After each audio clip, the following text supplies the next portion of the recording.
Hey YouTube friends, welcome to part 2 of my January plant haul unboxing video. In the first video, we unboxed a satin pothos, Euphorbia medusa's head, and if anyone's been following my channel for a little while, you wouldn't be surprised, also another Syngonium to add to my collection. So in today's video, this part 2 video, you guys are going to help me empty the box and find out all of the other cool plants that I got in that 30% off online sale just after Christmas.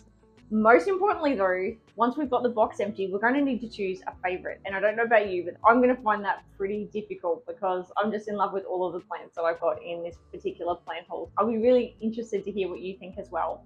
So let's dive into today's video and empty that box. Oh, I know what I'll get next for you guys. Somehow I ended up with 2 of these. I actually only meant to get 1, but you know, they're not massive plants, so I'll probably, and Hoyas, or for me anyway, I find them quite slow growing. So I think what I'll do is what I do with a lot of my Hoyas that I get new, I'll just put them in the one pot together, but same, I'll leave them as is for now. As with the other soil, I'm really liking the look of it. I'll just check how dry it is, if they need to be watered today. There's good drainage there. I'm happy that the soil's not too dense. Now, can I show you? So this one doesn't have the name on it. I'll have to look the name up. Forget the name, it's just got Hoya. I really love the name too. I'll have to put the name of this one up on the screen for you. Have a look. I've said in my other videos, there is something for me about pink variegation. I just love it. And when I saw the pink tips on these, and I thought, I'm not going to be buying any more plants for all of 2025, this was a must-have. As soon as I saw the pink. And it doesn't disappoint, it's just beautiful. And this one already has 2 pink leaves. Just checking for pests. I've been really lucky with my Hoyas so far. I've heard that these, is it mealybugs or spider mites for Hoyas? I'm really lucky. Most of my Hoyas live well and truly like in the middle inside of our house, and touch wood, I feel really guilty now that I'm saying it. I probably will get bugs, but I've actually been really lucky with bugs with Hoyas. Oh, this has new little sprouts. Look at this. This one's already got some new sprouts coming through. Super cool. So, well, what I'll do, same as the others, just water them if they need to be watered. Happy to keep them in these pots. Once they're acclimatized to the location that I choose for them, I will eventually pot them together so I get a bit more of a, you know, a full looking pot. But for now, I'll just keep them separate, both side by side.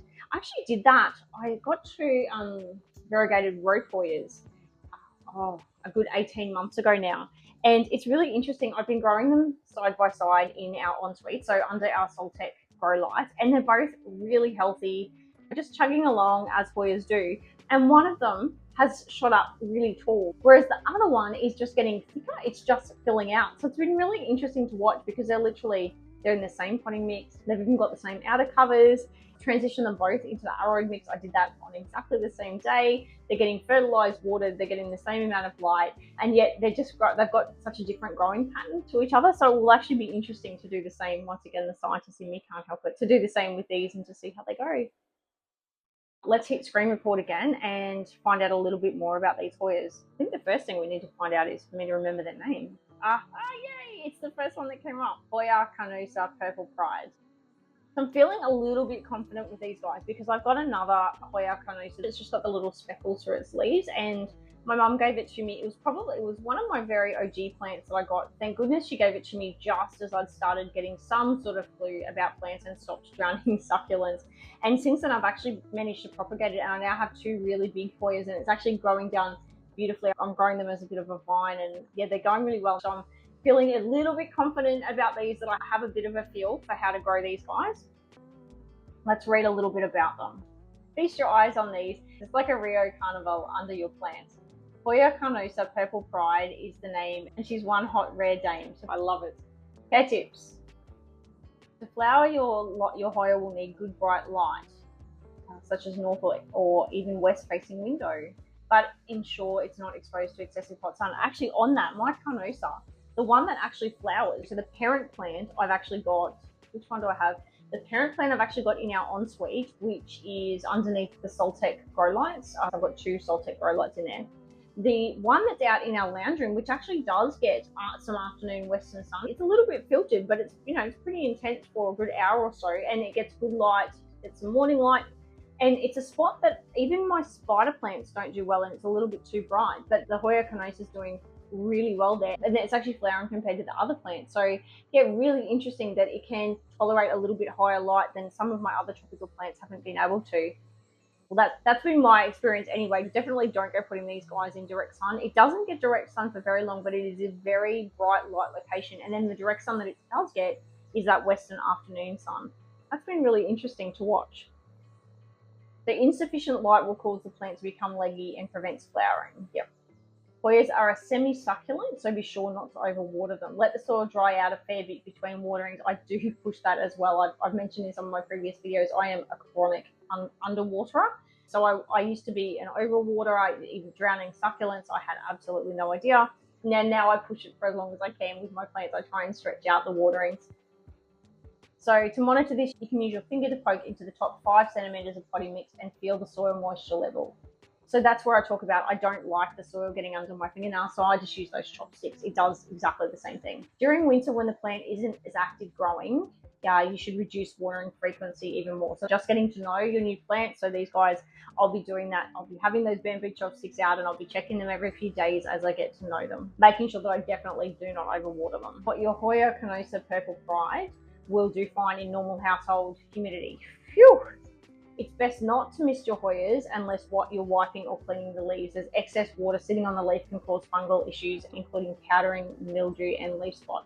Actually, on that, I don't mist my plants at all. I mean, I do live in southeast Queensland, so I'm only speaking from experience. Ask anyone who lives here, we can get some pretty shocking high humidity. But I don't ever mist my plants for exactly that reason, to prevent the powdery mildew issues. I do every few weeks, though, put all of my plants out either in the shower or in my back area, and I give the leaves a good hose down. I found that a really good preventative pest measure as well, but it also washes the leaves and gets the dust off and gives them a good drink. So that's the only time I'm really spraying the leaves, but that's personal preference. That's just what I've found from living here in southeast Queensland. Absolutely, each to their own when it comes to plant care. I am definitely still learning. So here we go, toxicity. I always think this is important when you're buying new plants. I always like to understand, particularly because we sometimes have foster puppies. I mentioned that with my cast iron plant in the previous update. It's not good for a puppy to eat any plants, but I specifically like to understand those ones that have those crystals, those oxalate crystals in them. And I definitely try and keep those away from the dogs. Hoyas produce a milky sap laden with latex. However, the effects varies with species and the size of the animal that ingests the leaves. So, all right, next plant. Another Syngonium that I absolutely did not need. Look at the colors. And when I show you the more mature plants on the computer, even this baby plant, look at the colors, look at the variegation. I don't know what it is with me and variegation, seriously, just beautiful. So this one is called, I'll turn it around so you can see it. Can you see that? Syngonium Fantasy. Just like all the others, I'm really happy with the condition of this plant. The soil looks great. I can see that it's got some fertilizer in there. It's got drainage at the bottom. There's no roots coming out. I'll be happy just to leave this as it is, put it in its location. Oh, what I haven't said with new plants before we go into the Syngonium Fantasy Care. When I get new plants, I try to leave them in their soil for up to 6 months so they can acclimatize to the space. So I reckon, for me, a good 2 or 3 weeks, you can sort of tell if a spot's working or not. If you're happy with its original condition, so if it hasn't come in completely waterlogged, like thick, dense soil, and you've got good drainage, you're watering it, you're getting the watering down pat, and you're doing those finger dip tests, or you're using a moisture meter and you're making sure that you're not over watering or under watering the plant. If the plant's still not looking happy, that's when I will actually try a few different locations around the house. But after sort of about 2 or 3 weeks, if you've got those other things and they're working and it's still not looking happy, I would consider moving it. So for example, my new begonias that I mentioned, they have both ended up in my ensuite, which is why I need to put a new shelf in there. So I did try them. I think I tried them both in 3 different locations, and they just kept getting browns on the edges of their leaves. Their leaves started curling up. Because it didn't matter. I was watching everything. It was getting the right amount of light. They were under grow lights. I put them into my DIY self-watering pots in the clear containers with the clear sources so I could absolutely control the water.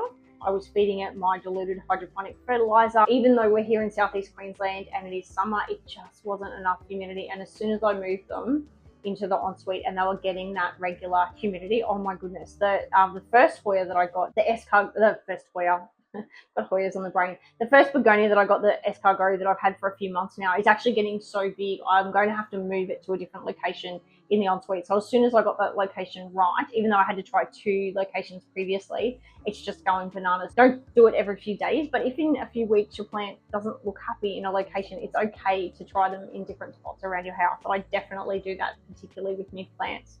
Let's screen record again, and let's go to the Jungle Collective. Okay. Is it Syngonium Fantasy? I always have trouble spelling Syngonium. Syngonium, there goes the confetti. The neon I've got. Stop it, Melissa, stop looking. Where's the fantasy? Here we go, Syngonium Fantasy. I've seen about 3 other plants that I need. This is the picture that I fell in love with. I just thought, I need that variegation in my life. And you can sort of see it on some of those baby leaves. Let's read about it. So the Syngonium Fantasy is fast growing and throws out a differently marbled pattern leaf each time. I like the sound of that they're all going to be slightly different. That sounds great. It can be grown in a variety of ways, but tends to grow quickly and develop larger leaves if trained to climb up a pole. The jury's out for me on moss poles. I've watched so many YouTube videos from so many of my favorite planty YouTubers, and they look amazing, and I am all about maximizing my plants' growth, but at the same time, I'm not about spending too much time looking after my plants.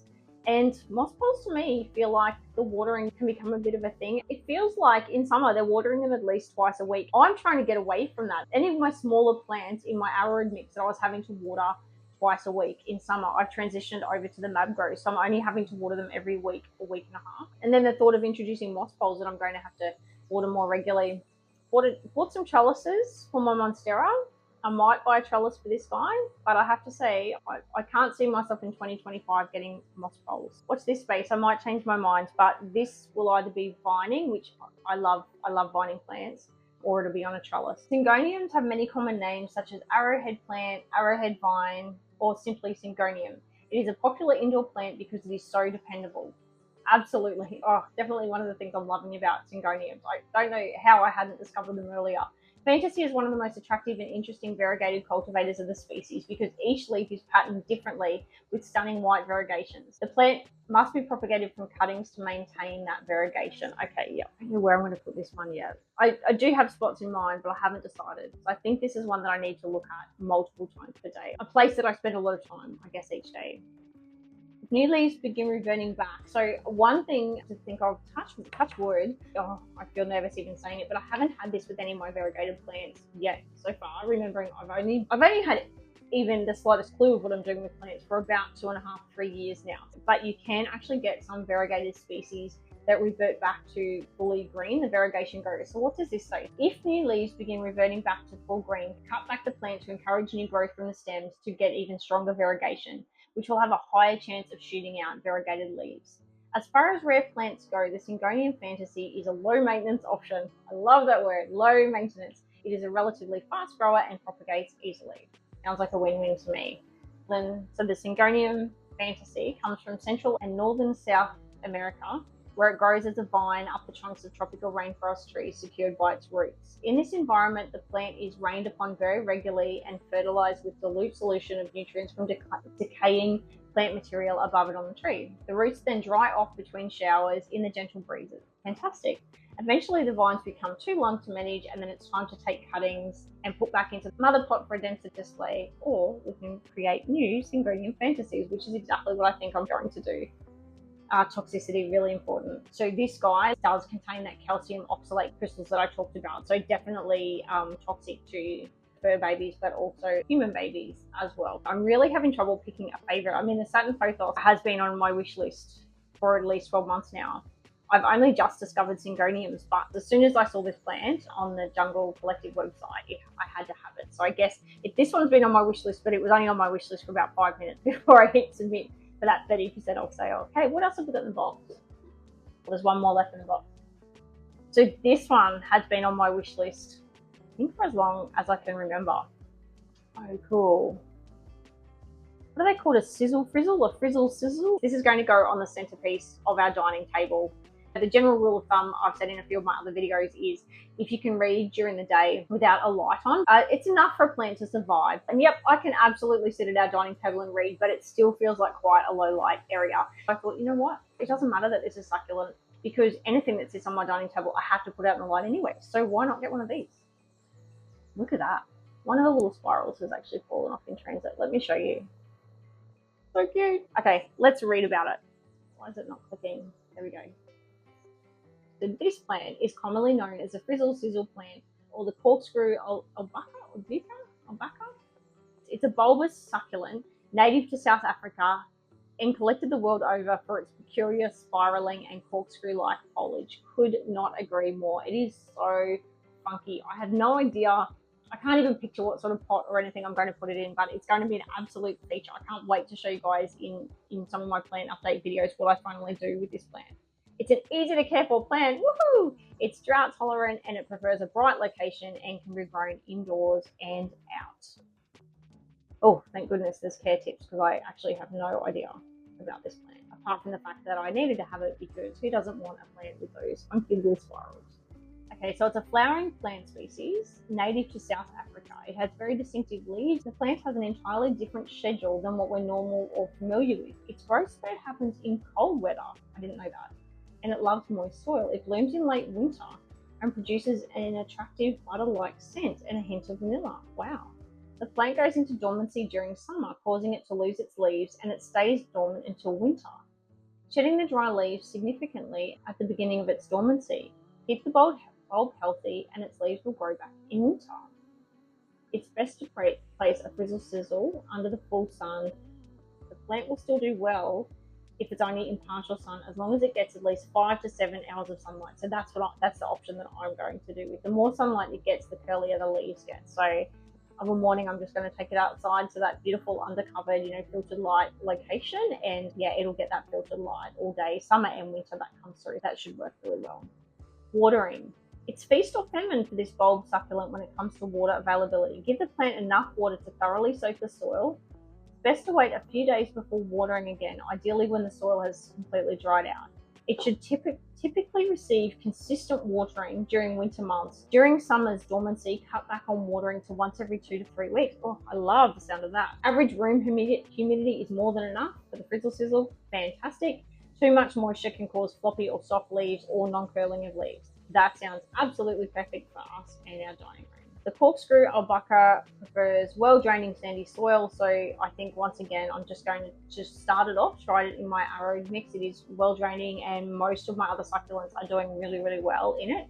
During autumn to winter, feed your Frizzle Sizzle once every 4 waterings while the plant is growing and producing flowers. In spring and summer, when it's dormant, there's no need to fertilize the plant until it begins to show signs of new growth at the beginning of winter. Just like most of the other plants that I've got today, the Frizzle Sizzle is toxic when ingested by dogs, cats, and humans. That is my Centerpiece Frizzle Sizzle, the last of my wish list for 2024. And from memory, it was on my wish list in 2023 as well. I actually know very little about this plant, but it looks healthy. Remembering we're in summer here, so it is dormant. The soil looks fantastic. Just like with the Medusa's head, it's got extra perlite and extra bark in there, so I can tell it's already in some good draining soil. Remembering it is in summer, so letting it dry out between waterings. So that's it, guys. You made it to the end of the video. The box is completely empty. Thank you so much for hanging out with me. But the next thing is a favorite. I'm struggling here. As I said, that a few of them were already on my wish list. A few of them ended up on my wish list for 2 or 3 minutes before I clicked submit. Let me think. I don't know. Have you guys chosen a favorite? I think, so that is so funky. I've got a thing about succulents, and now I've stopped over watering them. I really love succulents, particularly euphorbia. I've got so many different varieties of these guys. We've got the Syngoniums with their beautiful variegations, and those Hoyas that are so small and yet already have the pink. But I think I'm going to go back to the OG plant. The whole reason that I went onto the Jungle Collective in the first place, and then they had a sale. I think this one's going to win. I mean, they are all amazing, and I feel so lucky to have been able to secure them in my very last plant haul for 2024. I think this is going to have to be my favorite out of the haul for sure. I love the big thick leaves, the colors, they really are shiny. I can see there's new little shoots. Can you see that? There's new little shoots coming up already. So healthy, and it's so big. It's such a generous sized plant already. Yeah, I'm super excited about all of them, but I think this one takes a cake. Now it's just deciding where to put them all. I have so many plants. I will try and keep them away from my other plants for the next few weeks, just to go through that pest life cycle for a few weeks to make sure that none are going to pop up. Keep an eye on the watering, so be really vigilant with my bamboo chopstick, checking the water dip testing, just get to know each of the plants. I hope you had as much fun looking at all of the new plants as I did. And did I need all of those plants? No, I absolutely did not need all of those plants, but are they making me smile already? Absolutely. I'm so glad that I did this last 2024 plant haul before I try and be really, really good in 2025 and stop buying plants that I don't need. Just focus on propagations and, doing my plant swaps, and just like I do with my clothes, looking at swapping some of those plants out before I bring new plants in. I'm absolutely excited to show you guys how all of these new plants are going. And as always, until my next video, take care and remember, you've totally got this.